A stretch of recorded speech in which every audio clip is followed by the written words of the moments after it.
ஊரில் வந்து பார்த்திங்கன்னா திருவிழா நடக்கிறப்போ ஊரே ரொம்ப சந்தோஷமாக எல்லாரும் சேர்ந்து கொண்டாடுற ஒரு விஷயம் இல்லைங்களா. அப்படி ஒரு திருவிழா தான் எங்கள் ஊர்லேயும். எங்கள் ஊர் ஆலஞ்சேரி பகவான் அப்படின்னு சொல்லுவாங்க, அம்மன் கோயில் தான். ஸோ நாங்களும் மார்னிங்கே எழுந்திரிச்சு எல்லாம் குளித்து கோயிலுக்கு கிளம்பி போயிட்டோம்.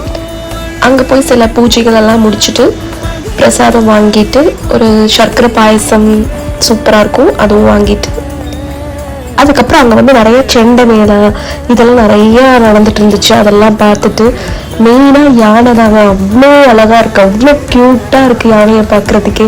ஸோ அதையும் ரொம்ப நேரம் நின்று பார்த்துட்டு பொறுமையாக. அதுக்கப்புறம் வந்து இந்த ஃபெஸ்டிவல்னாலே வெளியே வந்து பார்த்திங்கன்னா நிறைய சின்ன சின்ன கடை போட்டிருப்பான். அந்த கடையில் வந்து ரொம்ப க்யூட்டான ஐட்டம்ஸ் எல்லாம் இருந்துச்சு. ஸோ நான் வந்து வளையல் வாங்கினோம், கண்ணாடி வளையல், அது ரொம்ப அழகாக இருந்துச்சு கலர்ஃபுல்லாக. ஸோ அதெல்லாம் வாங்கிட்டு ஃபைனலி வீட்டுக்கு திரும்பி